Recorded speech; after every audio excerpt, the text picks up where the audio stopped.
Alright, today is going to be a quick video, kind of last minute too, but I'm going to show you guys how to make your own DIY mesh grill guards or grill inserts.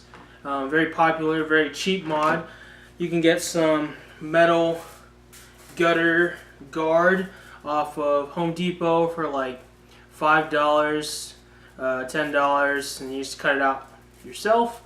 So you'll need some tin snips or some wire cutters, or it depends how strong your forearms are, honestly. I had to use tin snips because I'm weak, but you want to cut these out. And this is pretty much a rip-off of How to Wrangler, his video, but instead he uses rubber. I just figured I'd make a video anyways to track that I did the mod for myself, and also to direct you guys to his channel where it's in more detail. It actually gives you dimensions and stuff, but I'm just going to give you an overview on how to do it, some tips that I've picked up over time because I've had to do this mod multiple times on multiple Jeeps, and I picked up a few tricks and tips to make this thing last for a really long time. So what you're going to need is the gutter guard. You get this off Amazon. I'll leave a few links in the description.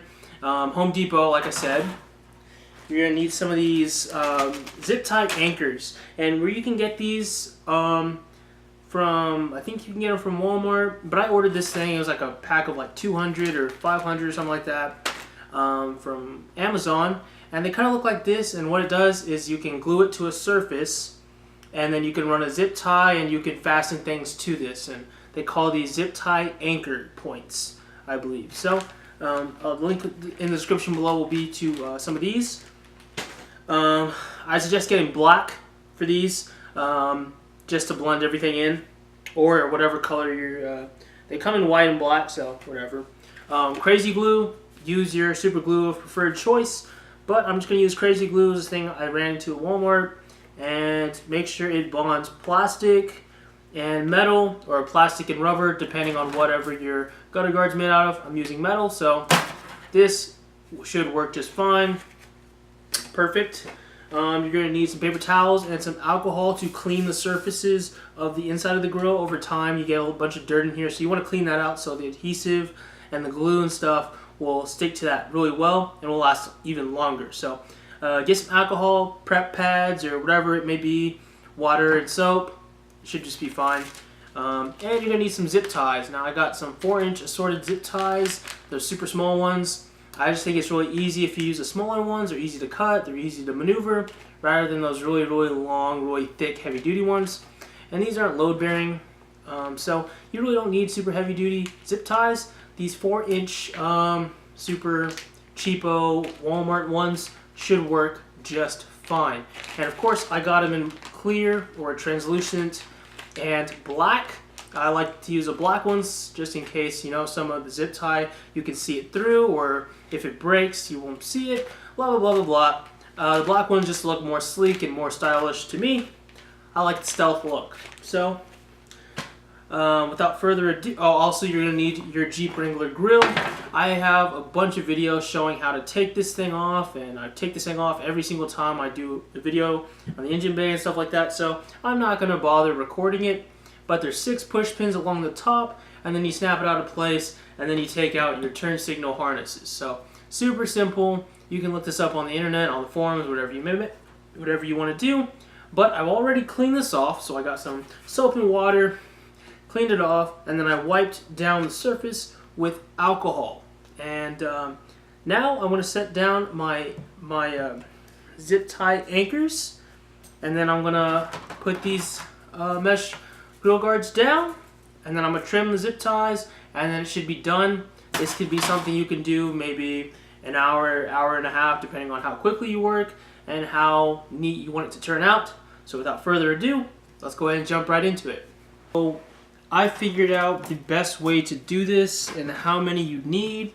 You need about 30-ish, and you want to put 1, 2 in between each slot. So that means on the ends too. So 2, 4, 6, 8, 10, 12, 14, 16. And then you want to put them along the bottom and the top of each one, so 7 on the both sides. So 14 plus 16 is 30. Sorry.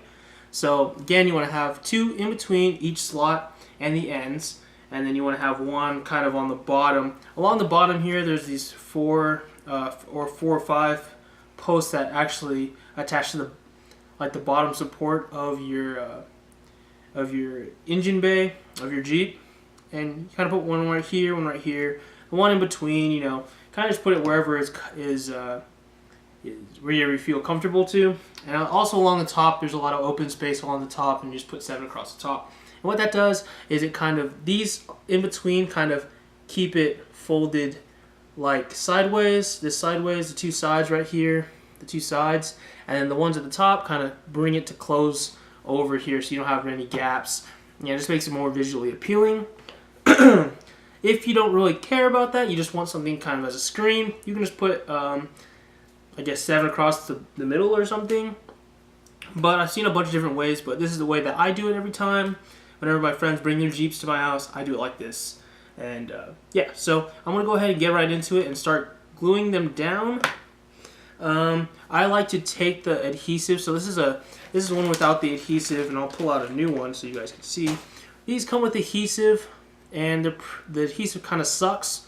So what I do is kind of take it off. I just get like a razor blade or a knife, and I just scrape this foamy adhesive off, so you have the raw plastic. And once you have the raw plastic, you can add the crazy glue to here, so you can do plastic to plastic gluing, and it's more stronger. Sometimes if you put the adhesive on top of the foam, sometimes they separate over time, so then you have it's effective. So I recommend taking off the adhesive and then just adding the crazy glue from the plastic to the plastic. Maybe even sanding down a little bit on the back side or over here just to give the glue something to grab onto. I don't do that, but it might actually help if you do that. So like I said, I'm going to start doing this. This is kind of a tedious part, but it goes pretty quickly once you get the hang of it. And so yeah, so I'm going to just start doing this. And I guess you guys are going to watch a time lapse or something, I suppose. Anyways, I'll catch you guys in a second once I get done. This is kind of what I went through. I used 2 crazy glues, so take that in note because I think they only sell them in 1 packs. So I used 2 bottles, and that's kind of how the pattern went. Like I said, 2 in between each. Put 1 there, put 1 here, here, and at the bottom. And then across the top, I did 3 and 3. The reason I don't have 1 up here is because I have a bolt lock right in the center, so I can't put a zip tie all the way across right there because you'll see it and it'll get in the way of the keyway. So if you have a bolt lock or a Mopar hood lock, then I would just leave this one out. I'll just leave this top anchor out. So just use 1, 2, 3, 4, and then now it is time to get the mesh inserts from under there, line them up, and then I'll show you guys how to use zip ties to attach it to the grill. So like I said, you can go to How To Wrangler's video on the exact dimensions. I think it's like 8 inches or something, maybe 14 inches by 4 inches, something like that. I don't know, I'm probably wrong. But anyway, so you have one right there. Full length, full length, full length, full length, full length. I have 6 full lengths and then 1 half, or kind of like a 3/4 size, again for that bolt hood lock. And they're just arranged like this. Again, they don't have to be super even cuts. You won't see the edges, honestly. You'll only see the middle portion. And I think Home Depot offers these in either glossy black, like these right here, or in like a unfinished silvery, like a straight up like raw material type of color. And what you can do is just like Scotch-Brite those or sand those down, or sandblast them if you have the machine, and just spray paint them, primer, and paint them whatever color you want. I know Overclocked has orange ones. I know a bunch of people have done like blue, whatever color. But I'm just gonna stick with black because my theme is kind of white and black. So I'm just gonna stick with those 2 colors. And now you want to kind of lay these out, and then get your zip ties. Alright, so we're going to start on one end and then work our way across. I may not have enough black ones, so I might have to mix and match with the clear, but honestly I really don't care because you won't see it. But anyway, so you want to start right here in this bottom corner, and you want to line up your mesh grill just like that, whatever you think looks good. And then you want to insert the zip tie. And all you want to do is just click it in the first few clicks to make sure it doesn't back out. There you go. So you don't want to tighten this down until the end, and that's very important for the tightening process, because if you tighten it all the way down, it's going to bring it all the way over here, and you just want to tighten these down really evenly. So after you do that one, you want to go ahead and do this top one. And my arm is probably in the way, but you guys get the idea. Kind of just want to stick this through. Sometimes you gotta bend it at like a 90 degree to kind of get it all the way through, just like that. And again, line this up. Now this part's really tedious, and the longer time you spend on it, the better it'll look. So I just say take your time and don't rush anything, or else this can get out of hand super quick. So now the next part I'm going to show you is how to attach the two. So you want to go under or through this one, through the anchor, and then through the next piece. So see through there.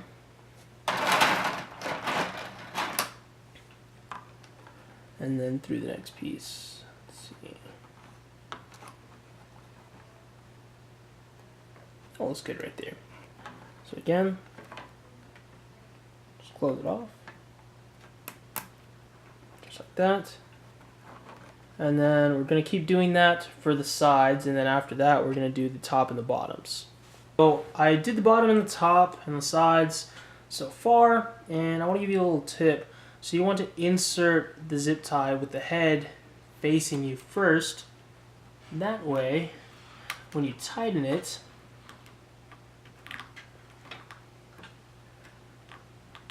the tail end will be facing up, and also this will be out of sight from the hole right here. That's kind of what you want to do with all of them. So again, I'll show you again. Let's see. It's through here, just like that. And again, you don't want to tighten it. You just kind of want to click it into the first clicks of the zip tie so it doesn't back off, and then that's it. And then I want to quickly do that. I have like 3 or 4 more to go, and then I'll show you the finished product, and then I'll show you the tightening process and how to get this really nice and done. As far as the tightening process goes, you want to start at the center, and then kind of wherever any zip tie has a little bit of slack, you just want to tighten it up. You don't want to go super tight because these anchors will just slip off on you, and again, it's not load bearing, so you just want to tighten it up. You know, kind of want to touch these a little bit if it kind of bounces back and stuff like that. See, these are a little loose, so you just want to kind of tighten it up a little bit. Just a little bit, just a little bit. Just a little bit over here. It also helps if you have some pliers to grab onto the tail ends of these zip ties. And again, see now this one, well, let's see. Can tie this up a little bit more.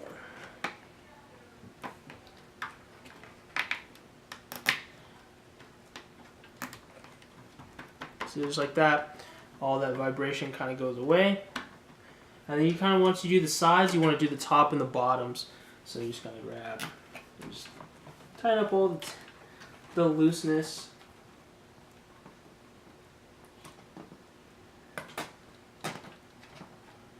Again, do not make it any tighter. And also, make sure the tail end is facing up towards you, so it doesn't kind of bend out like this or anything like that.